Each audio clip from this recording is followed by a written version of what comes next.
Alright, so today we're going to be talking about HTML5. HTML5 is an extension of the HTML4 version of the entire HTML specification. So as each version of HTML came out, they weren't completely replacing the old specification, rather they were just extending it, adding new things to it. And it's really important to keep in mind that as they do that, all of the browsers are responsible themselves for keeping up with the specifications. So when HTML5 came out, immediately, Google Chrome, Internet Explorer, and Firefox, and Opera, and Safari, and all those browsers all of a sudden had to start developing support for all of the new things introduced into the specification. So quite often, for almost everything that you see in the HTML5 or whatever the most recent version of HTML is, you want to check whichever browser that you're using and make sure that that aspect is supported. And sometimes, not sometimes, you always, when you're developing things, if you're using something that might be a little bit new, you probably want to code in some kind of a failsafe just in case it's not supported by the browser that's looking at it. So keep in mind that all this stuff is rather new, at least, and there is the concept of browser support and compatibility to keep in mind whenever using really anything in HTML, but especially when you're using newer things that were just introduced in the latest version of the specification. So HTML is so huge, there's so much to it that I kind of have to just pick and choose what I think are important aspects to talk about that they introduced in 5. And actually I really liked this little paragraph they put here on W3 Schools, because they have this kind of 3 sentences that they think are the most noteworthy things that came out in HTML5. And so like in this first video, I'm probably going to talk a little bit about semantic elements and some of the new form controls that you use to talk to the server. And then I'm probably going to make one more video talking about probably mostly Canvas, not so much SVG. And these are really kind of the replacements for Flash. They wanted to be able, they wanted the browsers to be able to render 2D graphics without a third-party software like the Adobe Flash Player. I'm not really going to talk too much about the audio and video elements because they're really, really easy. You basically just slap them on there and they display what you want them to see. It's similar. These controls are actually pretty easy too, but I am going to go through them and just kind of talk about them for a few seconds. This won't be a really long video because honestly, there's not a whole lot of complexity with semantic elements and controls in HTML5, I don't think. So it won't take too long to talk about this stuff. So we're going to start off by talking about semantic elements. So this is pretty simple. It depends on how philosophical you want to take this. So they added these new elements in 5. Especially the most noteworthy ones are the ones depicted in this picture over here, I think. So instead of just using divs everywhere, which we've kind of been doing, and I probably still do even with the HTML5 semantic elements, but they're kind of persuading you now to use more meaningful. I guess these are no different really from divs, other than the fact that they imply semantically kind of a meaning to the div. So they speak for themselves really. A section is some stuff, and a side is some stuff over on the side, headers at the top, navigation. I mean, there's really nice descriptions of all this stuff here that W3 Schools did a pretty good job of. Actually, they just took it right from the W3C's documentation. So their definition is: a section is a thematic grouping of content, typically with a heading. So to me that's it's some stuff. So it's an ornate description of it's some stuff. There's article. An article should make sense on its own and should be possible to read it independently from the rest of the website. Okay, so that makes sense. So there's these little meaningful nodes that we use instead of this just all divs everywhere.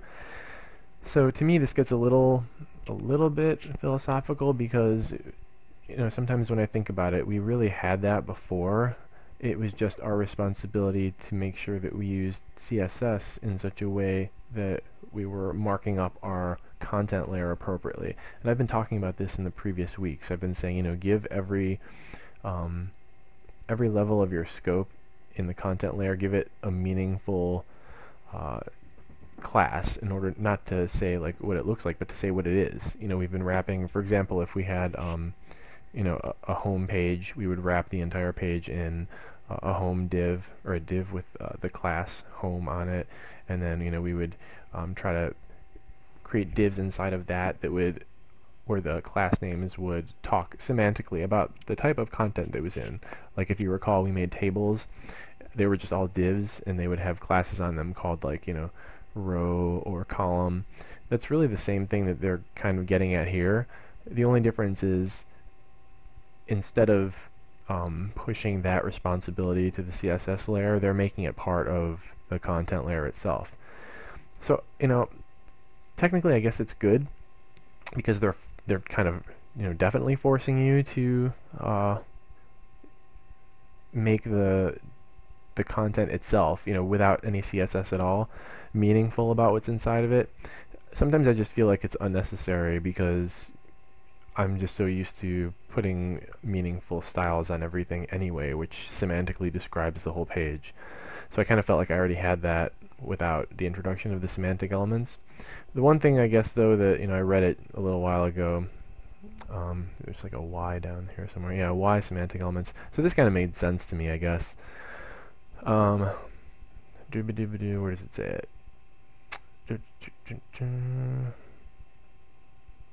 This one. So it made it impossible for search engines to identify the correct web page content. So I guess they're saying that stuff was so mixed up before that search engines and web crawlers and things that were just like scanning metadata, it was hard for them to figure out what the heck was going on. So, you know, looking at something and seeing, you know, a section or a header or a nav element would be way more concrete to a search engine than seeing a div with a class name called, you know, my header or whatever. So from that perspective, I guess I see their point. It really does make it from a, you know, maybe not from me looking at my own site, but definitely from a kind of a standards across the internet, you know, these search engines being able to more easily analyze these pages in the content layer. So from that perspective, definitely things will get better by using semantic elements. So I guess it's better for the internet. Doesn't really matter so much for you. So you should probably, you know, try to do it, I guess. It's like being a good citizen, I suppose. So that's pretty much the gist of semantic elements. I don't want to talk too much about it because it gets philosophical really fast. I kind of feel like that. So this part here, though, new form controls. These are actually really cool. I don't get to use them that often. I wish I got more chances to use them. It's just that the stuff that I'm working on is usually so customized that I have to start it all from scratch. But these are some nice out-of-the-box controls. It's actually a little tough to find out how to get to these examples and definitions in W3 schools. So I'll kind of show you how. What I did was, let's see, form controls. So I went to, where was it? HTML5. You click on elements, it brings you here. Then you actually have to scroll way down here and click on this one, HTML5 input types. So if you click on that guy right there, that's what's going to take you over to this page that really shows the nice examples of all of these. So we start off simple, and they show that there's this new input type called number. And, you know, for each one of these, they show a nice little code snippet. So here's our number right there on the left, and you can see what it looks like on the right. It comes out of the box with this nice little control where you can, you know, put in a number. And, you know, all of these things are wired up to deliver a payload to the server. And of course, you know, like just like we've been doing in this class, it kind of says, too bad, you know, we're not talking about the server right now, but, you know, trust me, if you were if you were looking at the server, you would be able to handle the request and look at the response. And they've proven it just by showing you, look, it came back with a quantity equals 5. So all these are going to look exactly like these. All these examples are going to be like, look, we submitted the value that was in the form to the server processed it and gave a valid response. So those details we're not really interested in right now since we're focusing on front end, but we do want to take a look at kind of just the variety of different controls that HTML5 has provided us out of the box. Could end up saving you a lot of work if you use some of these. So let's see, what's the next one they're showing? So date, this one's obviously pretty standard. Everybody likes to use date controls. And this one's really good actually because it's a full-blown calendar control. So this one's pretty useful if you want to use something without having to write a calendar from scratch. It's pretty good. You can do date formatting on the client or the server if you don't want the exact format that it gives you out of the box. That's pretty easy. All of this you can take the value in JavaScript and kind of grab onto it before you send it, or you can grab it on the server and modify it. But either way, you kind of have this this string, this date string that gets passed back. So that's pretty neato. So color, this is actually my favorite. I love that they provide this. It's so nice. So just by putting input type equals color, you get a color picker. So just this right here, just this input right there gives you the color picker, and that gives you this, which is really, really useful. So I'm going to send that to the server, and of course it's defined in a hexadecimal 3 RGB color hex value. So once again, all this stuff maybe not supported in every browser in the world. I think actually some of these said they're not supported in IE at all. Is that right? Yeah, color is not supported in Internet Explorer. Really? So be careful with that. It's nice if it's supported. Oh, look at this. I didn't even notice that. You have these little icons on the right. What browser supports it? So, this would be a no-no for us where I work. If Internet Explorer doesn't support it, if Internet Explorer does not support it, that is a no-no. We would have to have, we pretty much test all of our software in IE, Firefox, and Chrome. Those are the 3 browsers, and Safari. So here's one that we would be able to use. It works in all browsers, it looks like. What is this, Opera? Yeah, and Opera. So this is a range. That's pretty cool. It's just this little scroll bar that you move back and forth. It goes from a minimum to a maximum, so I'm thinking if I scroll all the way to the right and then 1 down, it should be a 9. So that was a 9. So these are just little doodads that we can use to set formatted values with a kind of nice, easy little UI to send to the server. Month. Let's see, what does this guy do? Alright. So that's also using the calendar control, except you can't pick a day. You have to just pick the entire month. It's interesting. I haven't used a lot of these before, just because the browser support is really like a showstopper almost every time, especially if it doesn't work in Internet Explorer. That's a showstopper right there. Let's see this. Browser, let's see, what is it? Browser version, market share. Wonder if I can pull up a little grid to see who's who. So see, here's the problem right here. Internet Explorer and Internet Explorer and Internet Explorer.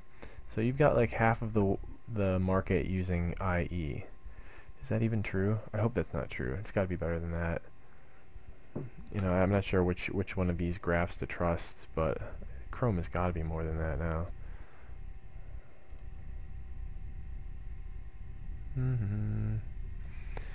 Yeah, this one, see, now I'm confused because this one's showing Chrome at the top.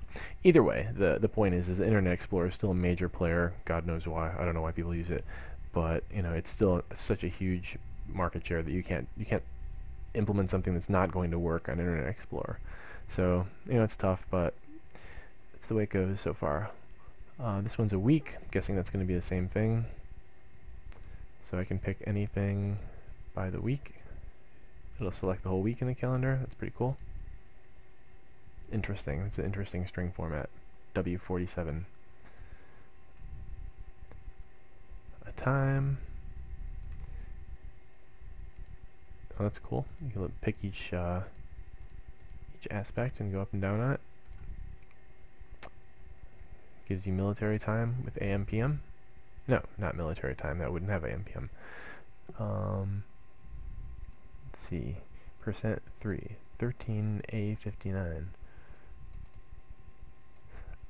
Oh, I see. That is military time. That's like the semicolon in the middle. Alright. So, date time, more of the same. Date time local. This one should be a little bit different. Email address.